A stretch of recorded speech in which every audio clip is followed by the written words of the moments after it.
Hello दोस्तों, कैसे हो आप? आपका बहुत बहुत स्वागत दिशा एकेडमी दादरी चैनल में। और आज जैसे रात के 8:30 बजे हुए हैं और मैं आज फिर आपके सामने विविध एक्सप्रेस की क्लास लेकर आया हूं और जिसका आपको इस क्लास का आपको बहुत बेसब्री से इंतजार रहता है और मुझे भी बहुत इंतजार रहता है कि मेरे सभी स्टूडेंट, मेरे प्यारे सभी स्टूडेंट इस क्लास का वेट करते हैं और मैं इस क्लास को लेकर आपके लिए 8:30 बजे आपके सामने उपस्थित यानी कि हाजिर हूं। और विविध एक्सप्रेस की क्लास के साथ आपको लास्ट तक मेरे साथ बने रहना है और वीडियो को लास्ट तक वॉच करना है। अगर आप वीडियो को लास्ट तक वॉच करोगे तो बहुत सारे क्वेश्चन आपको इसमें दिखाई देंगे। लेकिन मुझे लग रहा है कि मैंने देखा है कि जैसे 30 मिनट की वीडियो होती है तो उसके बाद 15-20 बच्चे आउट हो जाते हैं। बिल्कुल भी आपको वीडियो के लास्ट तक रहना है और 10-15 मिनट जो आप पहले आउट होते हैं वो बिल्कुल नहीं होना है। पूरी वीडियो को लास्ट तक वॉच करना है और ऐसे ऐसे क्वेश्चन आपको इसमें दिखाई देंगे जो आपने पहले पढ़े भी हैं या नहीं पढ़े हैं। क्लियर? ये प्रैक्टिस क्लास है और प्रैक्टिस क्लास के साथ आपको बने रहना है। क्लियर? सभी स्टूडेंट लिखें विविध एक्सप्रेस की क्लास में क्वेश्चन नंबर 1 अनुच्छेद 222 आर्टिकल नंबर 222। विविध एक्सप्रेस की इस क्लास में पहला क्वेश्चन आपके लिए अनुच्छेद 222। चलो यहां पर अनुच्छेद लिखते हैं, इसके साथ और भी आर्टिकल यहीं पर डिस्कस कर लेंगे। मैंने यहां लिखा अनुच्छेद 222। 222 आर्टिकल में क्या लिखा हुआ है? अनुच्छेद 222 के अंतर्गत 226 के अंतर्गत 226, 231, 231 और 233 ये 4 आर्टिकल मैंने आपको दिए। आप इन 4 आर्टिकल में अपना दम भर सकते हो। आप अपने कमेंट बॉक्स में इनका आंसर लिख सकते हो कि कौन कौन से आर्टिकल में किस किस का प्रावधान है। सभी स्टूडेंट अपने कमेंट बॉक्स में लगा भी सकते हैं, हालांकि थोड़े से लेंथी हैं और थोड़े से डीपली भी हैं। तो अनुच्छेद 222, 226, 231, 233। अभी पीछे यूपी दरोगा में यूपीएसआई की पहली भर्ती में आपसे उसकी मेंस परीक्षा में 226 आपसे पूछा गया था।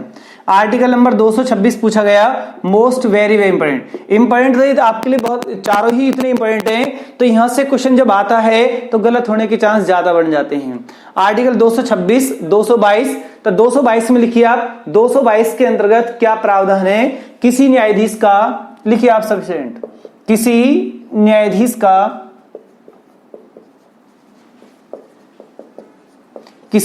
का एक हाईकोर्ट से दूसरे हाईकोर्ट में ट्रांसफर। किसी न्यायाधीश का एक हाईकोर्ट से दूसरे हाईकोर्ट में ट्रांसफर, बताइए कौन करेगा? एक क्वेश्चन आपको ये भी मिल रहा है। क्वेश्चन ये है कि ट्रांसफर होता है बट करेगा कौन? ये प्रावधान 222 में है। तो एक न्यायाधीश का एक हाईकोर्ट से दूसरे हाईकोर्ट में ट्रांसफर करने की जो पावर है वो किसके हाथों में है? ट्रांसफर को अंतरण भी बोलते हैं। यहां पर क्या बोलते हैं? अंतरण वर्ड भी है जो संविधान में लिखा हुआ है, अंतरण। क्लियर? ट्रांसफर कौन करेगा? राष्ट्रपति करेगा। सभी स्टूडेंट लिखें, यानी कि एक न्यायाधीश का एक हाईकोर्ट से दूसरे हाईकोर्ट में ट्रांसफर करने की पावर भारतीय संविधान के किस अनुच्छेद ने राष्ट्रपति को यह पावर दे रखी है कि न्यायाधीश का एक हाईकोर्ट से दूसरे हाईकोर्ट में ट्रांसफर राष्ट्रपति ही करेगा। यह प्रावधान कौन से आर्टिकल में? आर्टिकल नंबर 222 में है। अब यहां पर क्वेश्चन ये भी है कि राष्ट्रपति जब इनका ट्रांसफर करेगा तो सलाह किससे लेगा?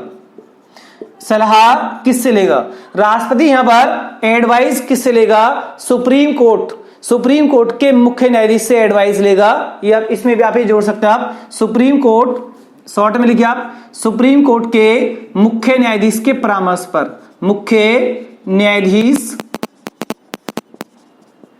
के परामर्श पर या उसकी सलाह पर या उसकी एडवाइजरी पर। क्लियर? तो आपके लिए अनुच्छेद 222 मोस्ट वेरी इंपोर्टेंट। अब इसमें आपको कई फैक्ट दिखाई दे रहे हैं, यानी कि एक तो ये कि इनका ट्रांसफर करेगा कौन? राष्ट्रपति। किससे एडवाइस करेगा? सुप्रीम कोर्ट के मुख्य न्यायाधीश द्वारा। अब इस जितना भी प्रोसेस है कौन से आर्टिकल में सब प्रावधान है? Article number 222। सफिशिएंट नोट करें अच्छे तरीके से इसको। आर्टिकल नंबर 226 यानी कि हाई कोर्ट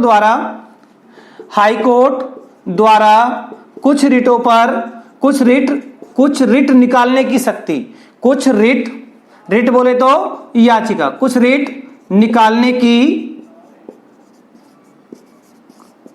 की शक्ति, यानी कि हाई कोर्ट को कौन से आर्टिकल ने ये पावर दे रखी है कि वो कुछ रिटों पर सुनवाई कर सकता है, कुछ रिट निकाल सकता है। तो रिटों पर सुनवाई करने की पावर या रिट निकालने की पावर हाई कोर्ट को भारतीय संविधान के कौन से आर्टिकल ने दे रखी है? Article number 226। यही क्वेश्चन आपसे यूपी दरोगा में पूछा गया था, यूपीएसआई की मेंस परीक्षा में, कि आर्टिकल नंबर 226 बताना है। और आर्टिकल नंबर 213 भी आपसे पूछा गया। तो संविधान का कोई भी आर्टिकल जो इंपॉर्टेंट आर्टिकल है, और एग्जाम के लिहाज से जितने भी अब तक आर्टिकल आए हैं, एक भी आर्टिकल नहीं छोड़ा जाएगा।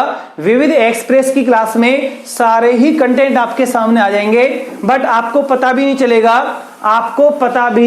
नहीं चलेगा कि कितना आपने संविधान अच्छे से कर लिया है और कितना आपने और टॉपिकों को बहुत अच्छे से कर लिया है।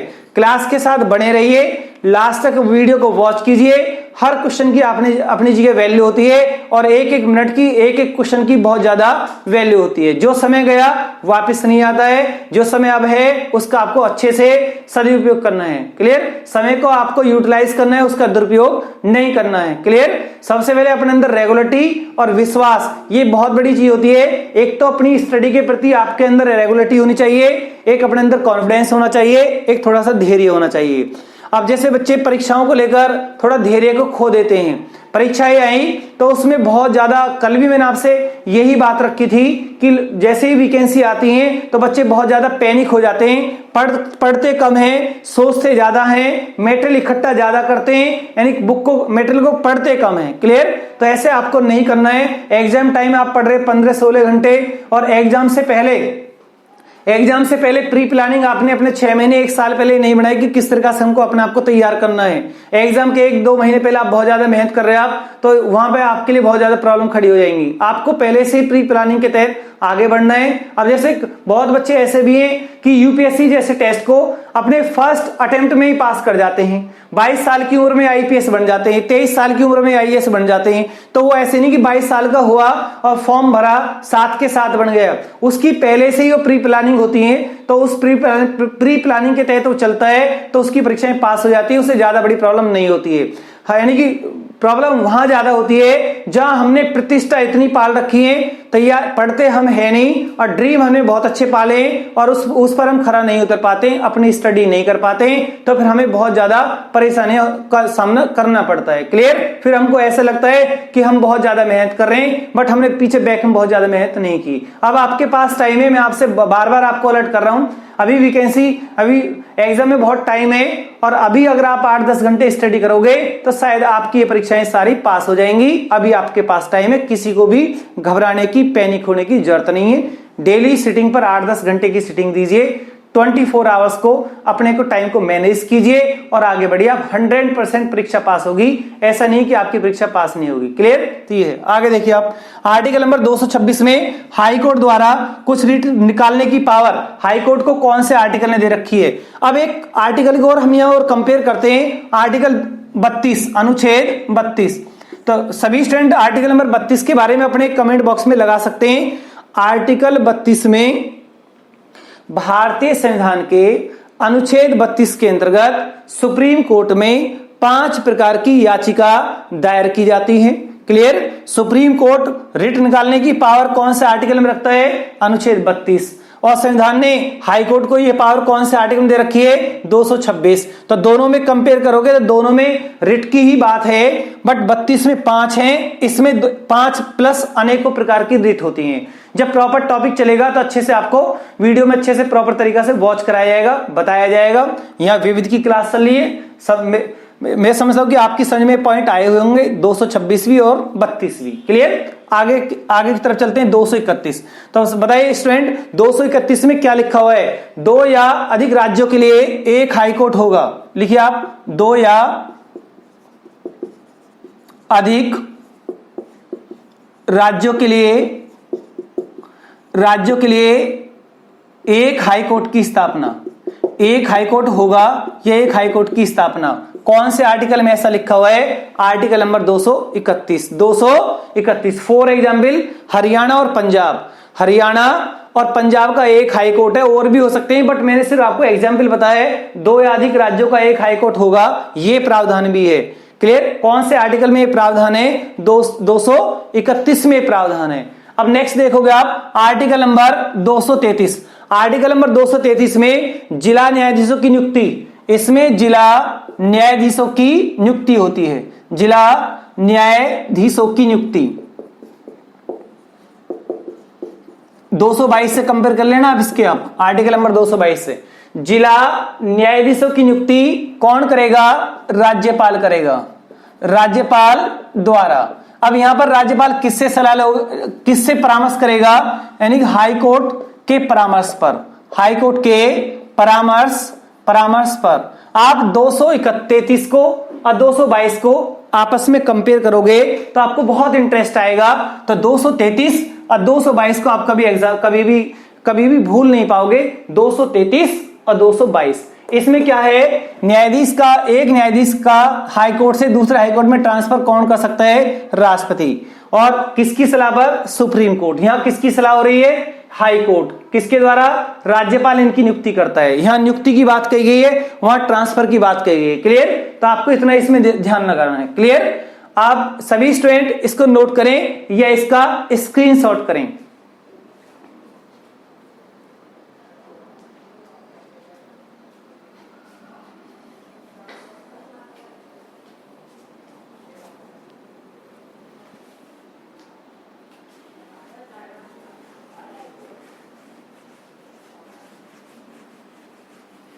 नेक्स्ट क्वेश्चन लिखिए आप।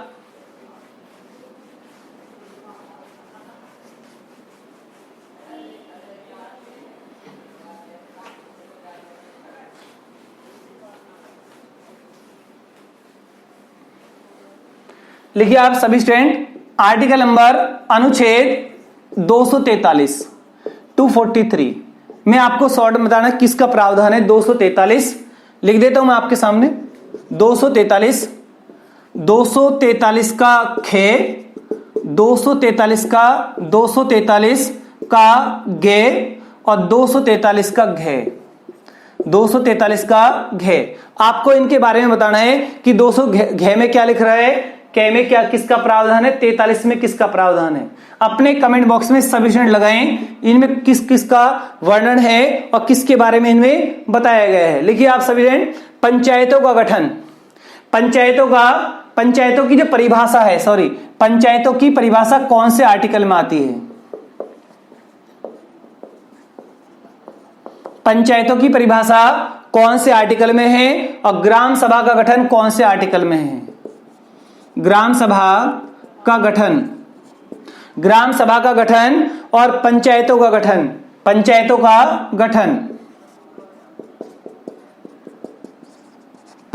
गठन और 243 के गे में पंचायतों की संरचना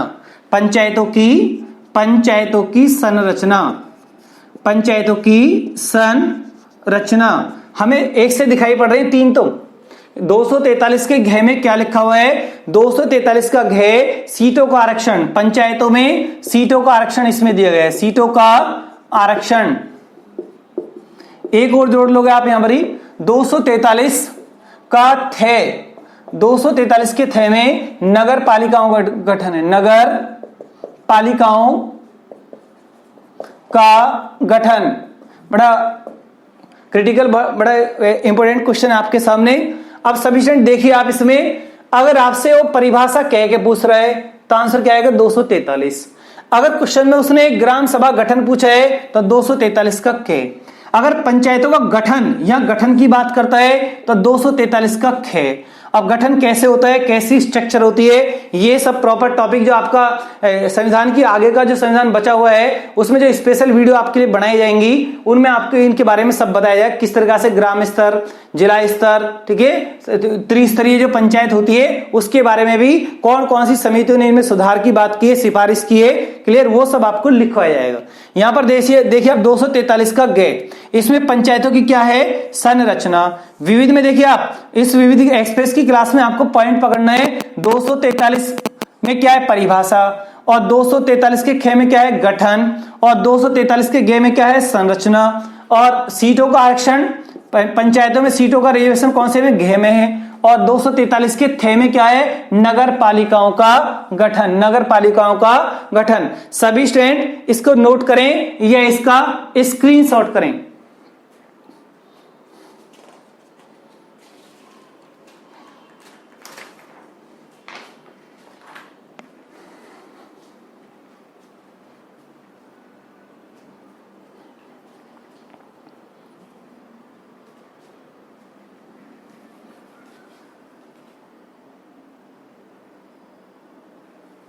चलो आगे और देखते हैं अब क्वेश्चन। कुछ आसान क्वेश्चन लेते हैं, थोड़ा सा टॉपिक हार्ड हो गया था आर्टिकल का, थोड़ा सा बच्चे बोर भी हो जाते हैं अगर टॉपिक थोड़ा सा ऐसा हार्ड चलता है तो। अब सिंपल टॉपिक देखिए आप, नॉर्मल बेसिकल क्वेश्चन जिन आप सभी स्टूडेंट अपने कमेंट बॉक्स में बहुत स्पीड के साथ आंसर लगा भी सकते हैं। लिखिए आप सभी स्टूडेंट, भारत में प्रथम महिला, भारत में प्रथम महिला, ये आपके लिए हेडिंग है। तो इसमें सब प्रथम महिला सब रिकॉर्ड में जो है वो सारे क्वेश्चन विविध एक्सप्रेस की क्लास में नहीं आ सकते। धीरे धीरे सारा विविध, प्रथम महिला, प्रथम पुरुष, छोटा बड़ा, गर्म ठंडा, उपनाम, उपनाम भौगोलिक उपनाम, व्यक्तियों के उपनाम, सब धीरे धीरे सब पॉइंट आपके सामने आ जाएंगे। लेकिन आपको बेसिकल क्वेश्चन भी करना है, हार्ड भी करना है, इसे ही तो बोलते हैं विविध एक्सप्रेस। विविध एक्सप्रेस, भारत में प्रथम महिला। अब यहां पर मैंने आपको क्वेश्चन दिया पीएम, अपने कमेंट बॉक्स में आंसर लगाए कि भारत की प्रथम महिला प्रधानमंत्री बनने का गौरव किस महिला को प्राप्त हुआ है। अपने कमेंट बॉक्स में प्यारे बच्चों, अपने कमेंट बॉक्स में लगाएं कि प्रथम महिला पीएम कौन बनी है। अब आप बोलोगे कितना आसान क्वेश्चन हमसे पूछा जा रहा है, लेकिन जब ये क्वेश्चन आपसे पूछा जाता है तो कभी कभी जब डाउट होता है, आपको जब कंफ्यूजन होता है, टॉपिक अनटच रह जाता है, तो ऐसे क्वेश्चन भी गलत हो जाते हैं। क्लियर। नेक्स्ट लिखिए आप, यानी कि भारत की प्रथम महिला एवरेस्ट पर लगातार दो बार चढ़ने वाली या आरोहण करने वाली कौन सी महिला थी जो माउंट एवरेस्ट पर पहली बार लगातार 2 बार उसका आरोहण किया है, उस पर चढ़ाई की है। तो आंसर क्या आएगा, संतोष यादव। ये क्वेश्चन आपके लिए है। एक क्वेश्चन और आप देखोगे, भारत मिस यूनिवर्स, तो पहली मिस यूनिवर्स भारतीय कौन है, महिला बताइए आप, मिस यूनिवर्स। देखो क्वेश्चन तो यहां लिखा हुआ है, सभी में आपको ये लाइन ये जोड़ना है और क्वेश्चन बना देना है।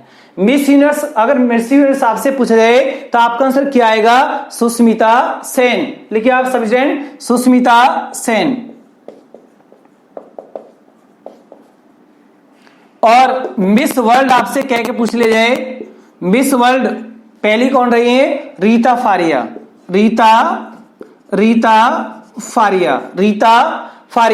और भारत रत्न सबसे पहले किस महिला को मिला है, यह भी आपके लिए बड़ा इंपॉर्टेंट क्वेश्चन है। भारत रत्न प्राप्त करने वाली प्रथम भारतीय महिला कौन है, इंदिरा गांधी। और भारत रत्न वैसे सबसे पहले किस व्यक्ति को मिला है, डॉक्टर सर्वपल्ली राधाकृष्णन। भारत रत्न संबंधी जो क्वेश्चन है, धीरे धीरे विविध एक्सप्रेस की क्लास में भारत रत्न के जितने भी क्वेश्चन बनते हैं वो रिकॉर्ड क्वेश्चन, वो सब आपको लिखवा दिए जाएंगे। क्लियर। जितने भी महान पुरुषों को या व्यक्तियों को या सम्मानित किया गया है, सभी आपके सामने आ जाएंगे, बट एक साथ लिस्ट बनाऊंगा तो वो आपके याद नहीं होंगे, धीरे धीरे सब आपके सामने आएंगे। नेक्स्ट क्वेश्चन आप इसमें देखोगे, आप हाई कोर्ट की पहली महिला मुख्य न्यायाधीश, हाई कोर्ट की प्रथम मुख्य न्यायाधीश महिला आपको बताना है, क्योंकि सर्किल में यहां महिला लिखा हुआ है। तो बताइए आप कौन है, लीला सेठ।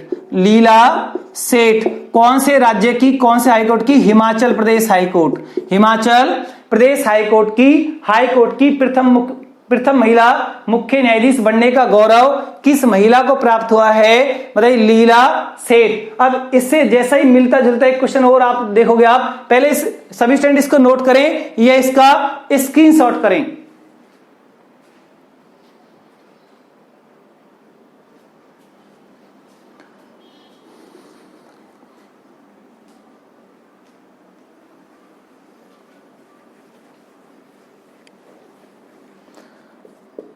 सुप्रीम कोर्ट न्यायाधीश, सुप्रीम कोर्ट न्यायाधीश बनने का गौरव किस महिला को प्राप्त है? उसका नाम क्या है? फातिमा बीबी। फातिमा बीबी लिखिए आप, फातिमा बीबी। सुप्रीम कोर्ट की चीफ जस्टिस आज तक कोई महिला नहीं बनी है, यहां सिर्फ न्यायाधीश का क्वेश्चन है और यहां चीफ जस्टिस प्रथम का क्वेश्चन था। क्लियर? दोनों में आप डिफरेंस देखिए आप। एक क्वेश्चन और आपके सामने लिखिए आप, कि भारत की प्रथम महिला सीएम कौन महिला बनी है? सबसे पहले सुचेता कृपलानी।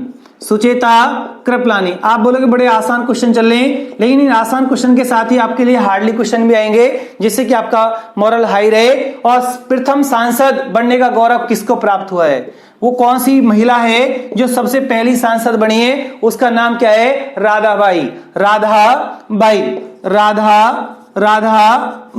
राधाबाई। एक क्वेश्चन और यहां देखोगे आप, प्रथम महिला राज्यसभा महासचिव। राज्यसभा कौन बनी? प्रथम महिला राज्यसभा की महासचिव है, बताना आपको। राज्यसभा महासचिव के पद पर सबसे पहली में है रमा देवी। और बड़ा नाम है, आपको सिर्फ इतना याद करना है, रमा देवी। सभी स्टूडेंट इसे नोट करें या इसका स्क्रीनशॉट करें।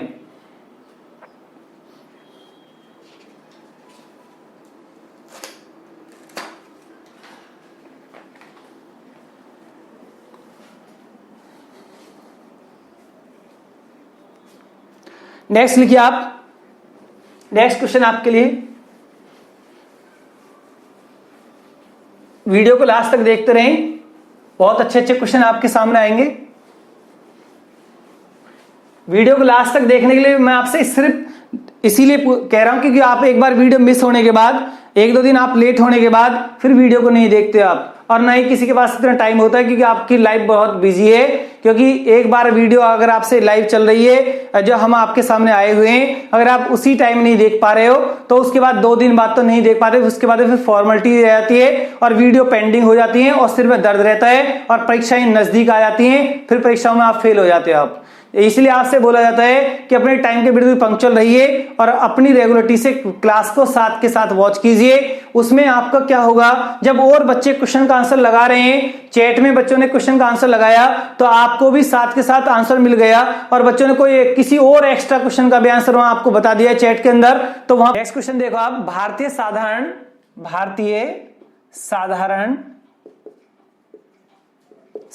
बीमा निगम की जो स्थापना है भारत में कब हुई है? सभी स्टूडेंट अपने कमेंट बॉक्स में लगा सकते हैं, भारतीय साधारण बीमा निगम की स्थापना कौन सी सन में है?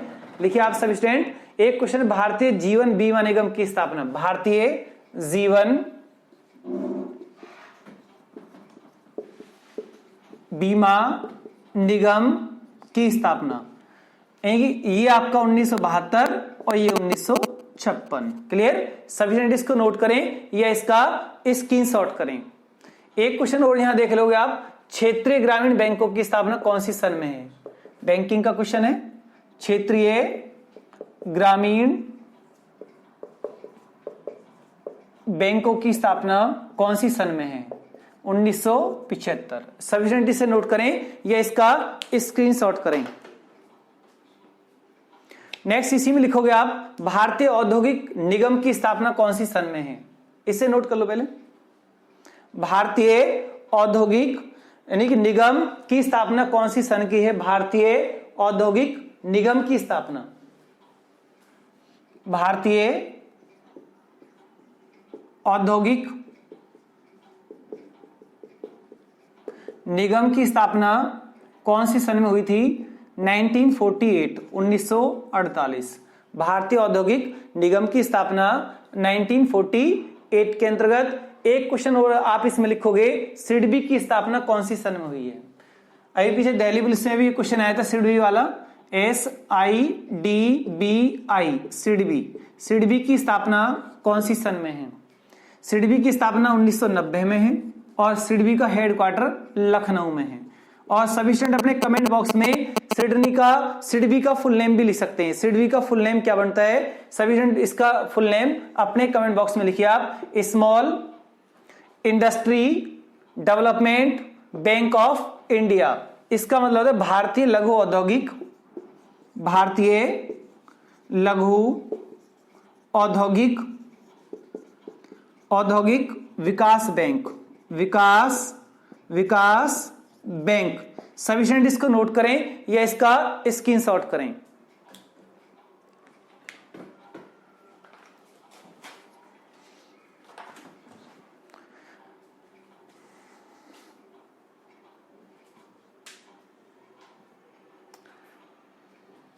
नेक्स्ट क्वेश्चन लिखिए आप।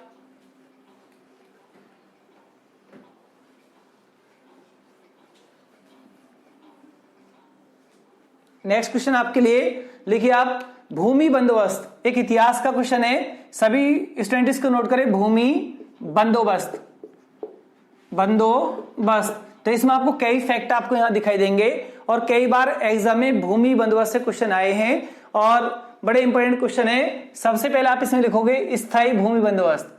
अपने कमेंट बॉक्स में लगा सकते हो आप, स्थायी भूमि बंदोबस्त की स्थापना, भूमि बंदोबस्त की स्थापना कौन सी सन में है। अपने कमेंट बॉक्स में इसके बारे में लिखिए आप सभी स्टूडेंट, यानी कि स्थायी भूमि बंदोबस्त की स्थापना कौन सी सन में है, 1793। और इसके जनक कौन कहलाए वो भी आप अपने कमेंट बॉक्स में लिख सकते हैं। और भारत के कितने क्षेत्र पर स्थायी भूमि बंदोबस्त की स्थापना हुई थी, ये भी आपको लगाना है। क्लियर? तो पहले आप जनक बताइए। यहां पर स्थायी भूमि बंदोबस्त के जनक लॉर्ड कॉर्नवालिस, लॉर्ड कॉर्नवालिस। सभी स्टूडेंट नोट करें, लॉर्ड कॉर्नवालिस। अब लॉर्ड कॉर्नवालिस के और भी क्वेश्चन है, जैसे भारत में सिविल सेवा के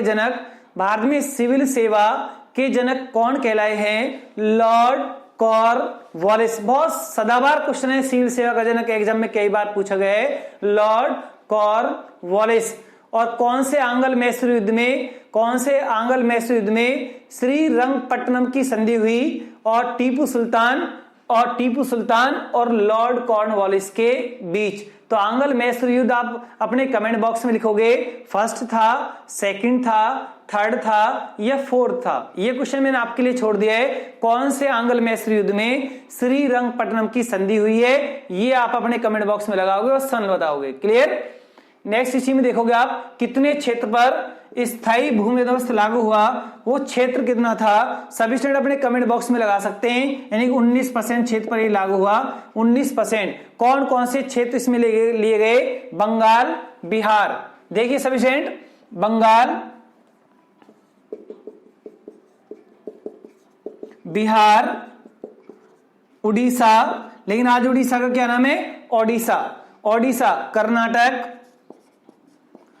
कर्नाटक और वाराणसी। यहां पर एक क्वेश्चन कई बार एग्जाम में पूछा गया है। बहुत बच्चे जैसे सिविल का भी एग्जाम देते हैं, सिविल में भी ये क्वेश्चन कई बार पूछा गया है। और आपके इन जो आप एसएससी वगैरह के एग्जाम देते हो, आप दिल्ली पुलिस वगैरह, इनमें भी क्वेश्चन आ जाता है। क्वेश्चन ये आता है कि यानी कि उत्तर प्रदेश का, यूपी का वो कौन सा क्षेत्र था जिसमें स्थायी भूमि बंदोबस्त की स्थापना की गई। ये उत्तर प्रदेश का वह कौन सा क्षेत्र था जिसमें स्थायी भूमि बंदोबस्त लागू किया गया। तो आपसे क्षेत्रीय स्थान पूछा जाता है, तो आपका आंसर क्या आएगा, वाराणसी। क्या आएगा, वाराणसी। सभी स्टूडेंट इसको नोट करें या इसका स्क्रीनशॉट करें।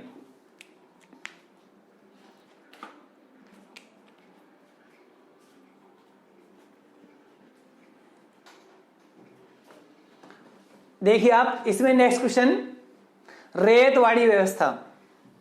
आपने जैसे मैंने रेतवाड़ी व्यवस्था बोला तो बच्चों ने कमेंट बॉक्स में आंसर लगाना स्टार्ट कर दिया है। रेतवाड़ी व्यवस्था, रेतवाड़ी व्यवस्था। तो सभी स्टूडेंट से ये क्वेश्चन की अपेक्षा की जा रही है कि रेतवाड़ी व्यवस्था की जो स्थापना है या रेतवाड़ी व्यवस्था कब लागू हुई है और कौन सी वो सन है। आपको पहले सन बताना है, रेतवाड़ी व्यवस्था कब लागू हुई, ये आपको पहले इसका सन बताना है, कब इसकी स्थापना हुई, 1792। सभी स्टूडेंट नोट करें, 1792। और कौन कौन से क्षेत्र पर रेतवाड़ी व्यवस्था लागू की गई और इसके जनक कौन थे, रेतवाड़ी व्यवस्था के जनक कौन थे।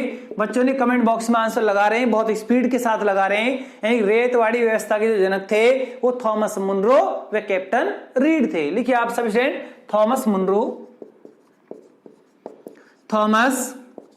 मुनरो वे कैप्टन रीड, थॉमस मुनरो व कैप्टन रीड। और कितने क्षेत्र पर यह व्यवस्था लागू हुई, इसका क्षेत्र भी एग्जाम में कई बार पूछ लिया गया है। रैयतवाड़ी व्यवस्था भारत में कितने क्षेत्र पर लागू की गई? 51%। 51%। तो रैयतवाड़ी व्यवस्था का एक क्वेश्चन और, कौन कौन से क्षेत्र पर इस व्यवस्था को लागू किया गया? कौन कौन से क्षेत्र पर इस व्यवस्था को लागू किया गया? यानी कि लिख सकते हो आप तमिलनाडु, यानी कि इसकी शुरुआत, क्षेत्र इसके सारे मत लिखो आप, कई राज्य थे, बट इसमें एक क्वेश्चन आता है, पहली बार यह व्यवस्था कहां से लागू हुई? तमिलनाडु के 12 महल से। 12 महल, तमिलनाडु के 12 महल से यह व्यवस्था लागू हुई। यह व्यवस्था आपका बंबई में, मद्रास में और कई स्थानों पर लागू हुई। बट यहां पहली बार का क्वेश्चन एग्जाम में कई बार पूछा है कि रैयतवाड़ी व्यवस्था सबसे पहले कहां पर लागू हुई? तमिलनाडु के 12 महल में। तमिलनाडु के 12 महल में। क्लियर? सभी स्टूडेंट इसको नोट करें या इसका स्क्रीनशॉट करें। अब एक और क्वेश्चन यहां पर ये भी है, ये जो स्थायी भूमि बंदोबस्त था, देखो स्थायी भूमि बंदोबस्त और रैयतवाड़ी व्यवस्था दोनों का संबंध किससे था? राजस्व वसूली से था। लगान वसूली जो होती है, एक प्रकार से रिवेन्यू से संबंधित थे, लगान वसूली से संबंधित ये व्यवस्था थी। और स्थायी भूमि बंदोबस्त में 10 साल के लिए लगान वसूली होती थी, 10 वर्ष बाद। स्थायी भूमि बंदोबस्त में 10 वर्ष बाद लगान वसूली की व्यवस्था थी। और रैयतवाड़ी व्यवस्था में हर साल प्रत्येक वर्ष लगान वसूली की व्यवस्था थी। लेकिन यहां पर एक क्वेश्चन ये भी है कि स्थायी भूमि बंदोबस्त में यानी कि खेत का मालिक किसान नहीं होता था। खेत का मालिक कौन होता था? खेत का मालिक जमींदार होता था। कौन होता था? जमींदार। और जैसी रैयतवाड़ी व्यवस्था थी, इस रैयतवाड़ी व्यवस्था में यानी कि खेत का मालिक कौन हो गया? यानी फसल का मालिक, खेत का मालिक कौन हो गया? किसान हो गया। और रैयतवाड़ी व्यवस्था में किसान को यह पावर मिल गई, यानी कि जमीन का मालिक कौन हुआ? रैयतवाड़ी व्यवस्था में जमीन का मालिक किसान हो गया। और जैसे ही जमीन का मालिक किसान हुआ तो किसान के पास ये पावर आ गई, तो वो अपनी जमीन को किसी को गिरवी भी रख सकता है, बेच भी सकता है, क्योंकि अपने कर्ज के लिए, ऋण के लिए, अगर उसे फसल उगानी है तो उसके लिए वो कर्ज भी ले सकता है, अपने डॉक्यूमेंट्स उसको गिरवी रखकर। जैसे रैयतवाड़ी व्यवस्था में जमीन का मालिक किसान को बनाया गया, भूस्वामी, तो यहां पर भूस्वामी कौन बन गया? किसान। जब किसान जमीन का मालिक हुआ, खेत का मालिक हुआ, तो किसका एक उदय हुआ? महाजन का उदय। किसका उदय हुआ? महाजन। यहां पर महाजन का उदय हुआ। तो महाजन वो लोग होते थे जो किसानों को यानी कि ऋण देते थे, कर्ज देते थे, और उनकी जमीन को, यानी उनकी जमीन के कागज जो होते थे उनको अपने पास रख लेते थे। कई फिल्म ऐसी बनी हुई है, जैसे आपने देखी होगी मदर इंडिया। मदर इंडिया में भी एक ऐसी लगान वसूली व्यवस्था दिखाई गई है। और आगे चलकर एक फिल्म और भी है आपकी लगान फिल्म में एक व्यवस्था महालवाड़ी व्यवस्था दिखाई गई है, और रैयतवाड़ी व्यवस्था मदर इंडिया में दिखाई गई है। क्लियर? तो आप नेक्स्ट इसमें लिखोगे आप, ये इसको नोट करें या इसका स्क्रीनशॉट करें। नेक्स्ट लिखोगे आप महालवाड़ी व्यवस्था।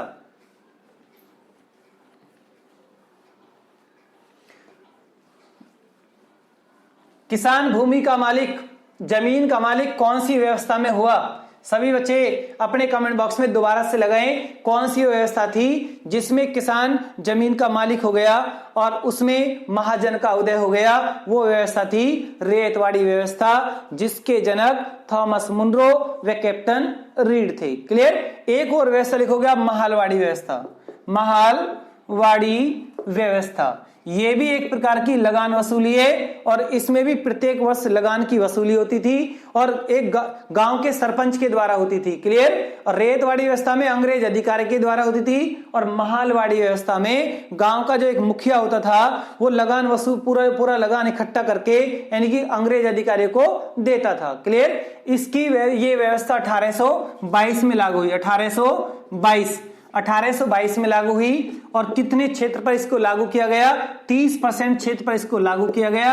और इसके जनक कौन कहलाए? इसके जनक अपने कमेंट बॉक्स में लिखें।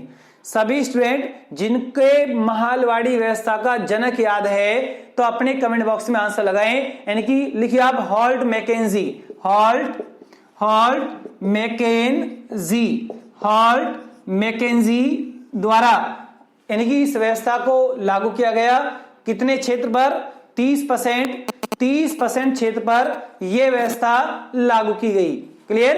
तो आप इसमें एक पॉइंट और लिखोगे आप, यानी कि ये कहां कहां पर? संयुक्त प्रांत में भी लागू हुई, संयुक्त प्रांत में भी लागू हुई। नेक्स्ट लिखिए आप, इसको नोट करें या इसका स्क्रीनशॉट करें। चलो एक इतिहास का एक बड़ा इंपॉर्टेंट क्वेश्चन आपके सामने, और सभी बच्चे दिल थाम कर बैठे और ये एक ऐसा क्वेश्चन है आपके सामने, तो मुझे बहुत ज्यादा उम्मीद भी है जिन बच्चों ने पहले इतिहास ऑफलाइन में पढ़ रखा है तो उनसे मुझे इतनी अपेक्षा है वो ऐसे क्वेश्चन को गलत नहीं कर सकते, और जैसे ही मैं कुछ भी लिखूंगा और वो तुरंत उसका सन लिख सकते हैं। इतना मुझे आप पर भरोसा है। जैसे ही मैंने कुछ भी लिखा तो आप 100% सन लिखोगे। शिक्षा आयोग या समिति, मैंने ये हेडिंग डाला तो इसमें मैंने लिख दिया यहां Charles Wood dispatch, Charles Wood dispatch, Charles Wood dispatch शिक्षा समिति, यानी शिक्षा समिति है तो ये कौन सी सन में गठित की गई?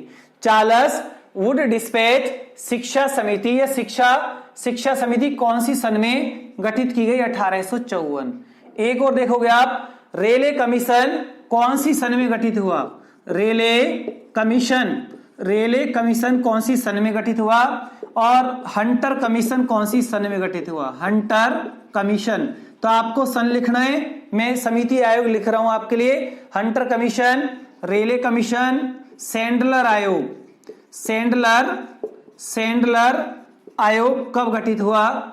और हार्टोग समिति का सन कौन सा है?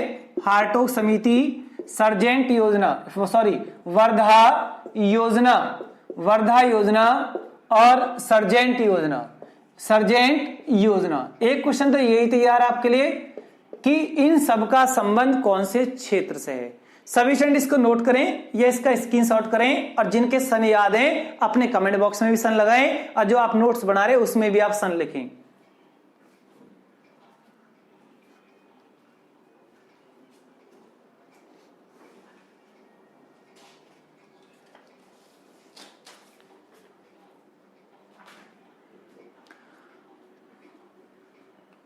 लगाएं सभी स्टूडेंट सन। आपको मैंने टाइम दिया है इसमें। देखिए आप, रेले कमीशन कौन सी सन में आया? 1902 में आया। रेले कमीशन का संबंध किससे है? शिक्षा आयोग से है। कमीशन मींस क्या होता है? आयोग। अगर इनसे संबंधित कभी कोई क्वेश्चन आ जाए कि इनका संबंध कौन से क्षेत्र से है, तो यही अपना में एक बड़ा क्वेश्चन है। तो यही आपके के लिए बहुत सारे क्वेश्चन, इनके डबल क्वेश्चन आप हो गए। इनके अभी मोटिवेट उद्देश्य मैंने आपको नहीं लिखवाए। प्रॉपर इतिहास की क्लास चलेगी तो प्रत्येक आयोग शिक्षा समिति का जो मुख्य उद्देश्य है वो भी आपको लिखवाया जाएगा। लेकिन बहुत बच्चे ऐसे भी हैं जिन्होंने ये इनको बहुत अच्छे से वॉच कर रखा है, प्रॉपर क्लास कर रखी है, और उन्होंने अपने कमेंट बॉक्स में चार्ल्स वुड डिस्पैच समिति का भी मुख्य उद्देश्य लिख दिया है कि चार्ल्स वुड डिस्पैच शिक्षा समिति का मुख्य उद्देश्य था महिलाओं की शिक्षा को बढ़ावा, सबका उद्देश्य लिखोगे तो इसमें ज्यादा क्वेश्चन हो जाएंगे, और भी मुझे क्वेश्चन आपको कराने हैं। रेले कमीशन का ओनली आप सन बताओगे 1902, हंटर कमीशन का सन यानी कि 1882, सैंडलर आयोग का सन 1917, जिसमें 10+2 कक्षाएं यूनिवर्सिटी से अलग की गई थी। माध्यमिक शिक्षा बोर्ड का गठन किया गया था सैंडलर आयोग। अभी यहां पर नहीं लिखोगे आप, इतिहास की प्रॉपर क्लास होगी उसमें एक भी पॉइंट आपका नहीं छोड़ा जाएगा। क्लियर? यानी क्वालिटी से कोई आपके साथ समझौता नहीं होगा। जो क्वालिटी है उसमें टाइम लगता है, प्रॉपर क्लास में टाइम लगता है। वीडियो को लास्ट तक वॉच करते रहें। ये नहीं आप वीडियो आप देख रहे हो अभी 10-15 तो साथ के साथ ही भाग जाते हैं। क्लियर? या 30 मिनट की क्लास वॉच करते हैं उसके बाद निकल जाते हैं, बिल्कुल नहीं। अगर आपको कुछ करना है, इस लाइफ में कुछ बढ़ना है, तो आपको वीडियो को लास्ट तक वॉच करना पड़ेगा, हमारे साथ जुटना पड़ेगा और अपनी स्टडी पर ज्यादा टाइम देना पड़ेगा। क्लियर? तो ऐसे नहीं है कि भाई आपने 15 मिनट की क्लास देखी या कोई क्वेश्चन देखा कि समझ में आ गया, उसके बाद भी कोई नया क्वेश्चन आ सकता है, या कोई आपने देखा कि ये तो मैंने पढ़ रखा है, वीडियो को आपने फोन को बंद कर दिया है, या वीडियो को बंद कर दिया है, कोई फोन में कुछ और डेटा चला दिया है। क्लियर? या कोई और ऐप चला दिया है। बिल्कुल भी ऐसी गलती ना करें। अगर आप रियली में पढ़ने के इच्छुक हैं और जीवन में कुछ बढ़ने के इच्छुक हैं तो आपको पढ़ना ही पड़ेगा। क्लियर? नहीं पढ़े तो उसका खामियाजा आपको भी भुगतना पड़ेगा। क्लियर? हार्टोग समिति का सन कौन सा है? अब वापस मुद्दे पर आओ आप। 1929। वर्धा योजना का सन 1937, 1937। सर्जेंट योजना 1944। देखो, आप जब पढ़ोगे और एक अच्छे अपने लाइफ का स्टैंड लोगे तो आपकी फैमिली में आपके डिसीजन माने जाएंगे, आपकी बातें मानी जाएंगी। जब आप पढ़ोगे ही नहीं और आप लाइफ में कहीं स्टैंड पर नहीं हो तो फैमिली आपका डिसीजन नहीं मानेगी, क्योंकि फैमिली के अकॉर्डिंग आपको फिर चलना होता है। अगर फैमिली कहती है कि आपको घर बैठना है तो घर बैठना है, फैमिली कहती है कहीं प्राइवेट जॉब करनी है तो प्राइवेट जॉब करना होता है, क्योंकि आपके सामने बहुत सारी समस्याएं आ जाती हैं। अगर आपने अपनी बुकों से लगा लिया और अपना एक लाइफ का ऐसा स्टैंड लिया तो पता चला कि फैमिली वाले लोग आपसे कह रहे हैं बताइए बेटा करना क्या है, जो आप बोलोगे वो करेंगे, और क्योंकि हम आपके पीछे हैं। फैमिली भी ये बोल देगी उस टाइम हम आपके पीछे हैं, बताओ क्या डिसीजन लेना है। जब आपकी डिसीजन की मेकिंग डिसीजन पावर ही वहां खत्म हो गई है, उसका रीजन सिर्फ यही है कि आप अपने आप को कैपेबल नहीं बना पा रहे हो, पढ़ नहीं रहे हो आप, और कोई भी किसी परीक्षा को पास नहीं कर रहे हो आप। यही सबसे बड़ा रीजन है। जिस दिन आपकी जॉब लगेगी, आप सफलता की ऊंचाइयों को छूओगे तो फैमिली भी ये बोलेगी, यानी कि अगर आप कहीं जॉब पर भी हो तो फैमिली का भी फोन आएगा कि बेटा खाना खा लेना, यानी खाना खाने के लिए भी फोन आएगा कि आप इस टाइम से खाना खा लेना। लेकिन अगर आप कहीं कामयाब नहीं है तो कोई नहीं पूछेगा, तो फैमिली के डिसीजन होंगे और जैसे उनको चलाना होगा ऐसे ही आपको चलना होगा। ये बिल्कुल सत्य है। क्लियर? वर्धा योजना कौन सी सन में? 1937। सर्जेंट योजना 1944। सभी स्टैंड 44, इस सभी स्टैंड इसको नोट करें या इसका स्क्रीनशॉट करें।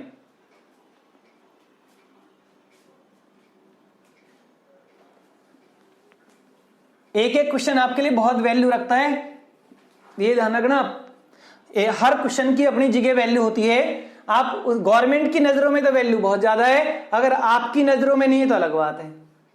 गवर्नमेंट की नजरों में हर सब्जेक्ट की वैल्यू होती है, हर पॉइंट की वैल्यू होती है, लेकिन आप उस पर कितना खरा उतर रहे हो, कितना उसको समझ पा रहे हो, कितना उस पर फोकस रख रहे हो, ये आप पर भी डिपेंड करता है। क्लियर? लिखिए आप नेक्स्ट क्वेश्चन। चावल, गेहूं, चावल, गेहूं, चाय, कपास और तंबाकू। तो जैसे ही मैंने ये लाइन लिखी, बहुत सारे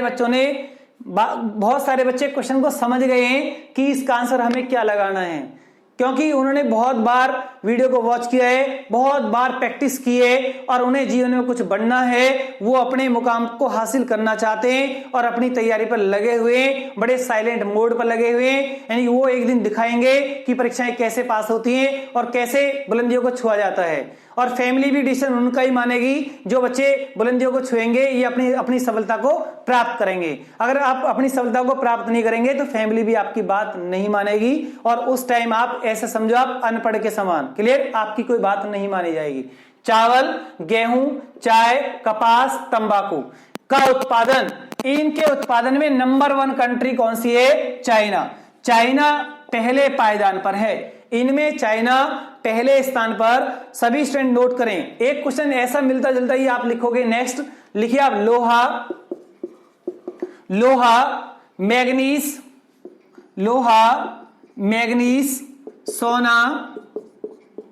जिंक,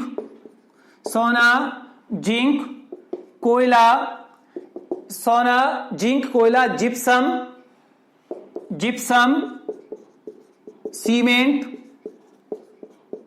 सीमेंट, एल्यूमिनियम और कैडमियम। लिखिए आप कैडमियम, टंगस्टन,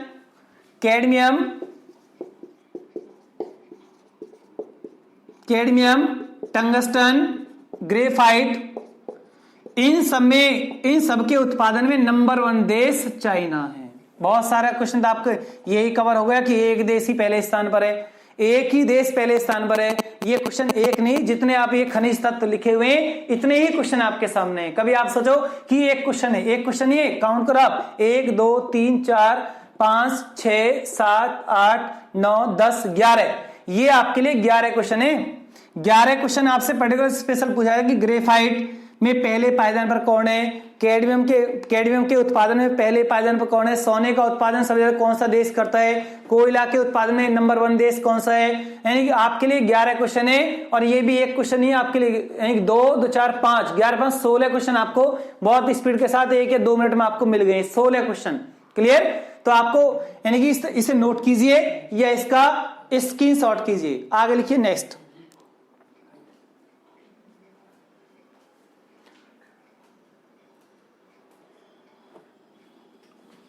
नेक्स्ट लिखिए सभी स्टूडेंट।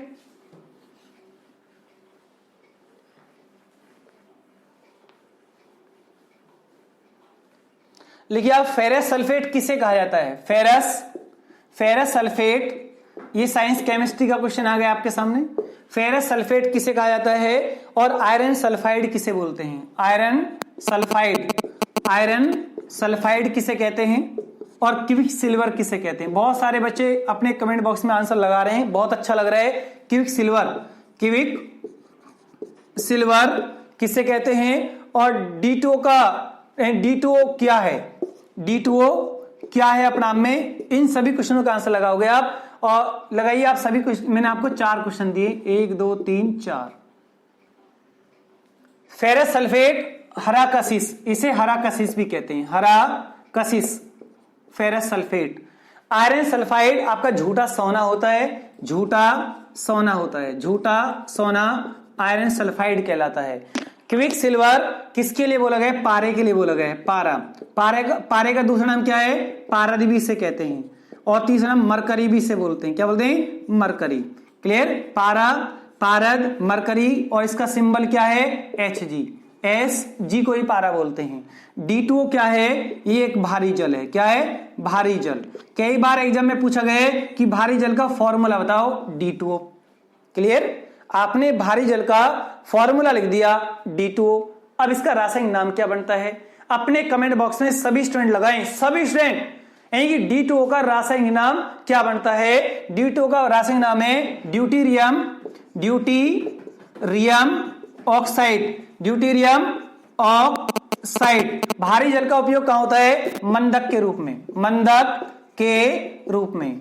क्लियर? सभी स्टूडेंट इसे नोट करें या इसका स्क्रीनशॉट करें। और अगर आपको ये मेरी वीडियो पसंद आई है तो आप मेरे इस चैनल को लाइक कीजिए, सब्सक्राइब कीजिए। और एक बात और, सब्सक्राइब चैनल को आप ज्यादा से ज्यादा नहीं करा पा रहे हो आप, ये इतना अधिकार, इतना हक तो हमारा बनता है कि प्रत्येक स्टूडेंट हमारा कम से कम 1000 500 सब्सक्राइब करा सकता है, लेकिन आप नहीं कराते आप। लेकिन यानी कि सब्सक्राइब कराओगे तो आपके जो सगे संबंधी हैं उनको भी हमारी वीडियो मिलेगी। जब ज्यादा बच्चे हमें वॉच करेंगे तो हमारा मॉरल भी हाई होगा, और हमारा मॉरल जब हाई होगा तो हम भी आपके सामने इतनी यानी बेस्ट क्वालिटी आपके सामने लेकर आएंगे।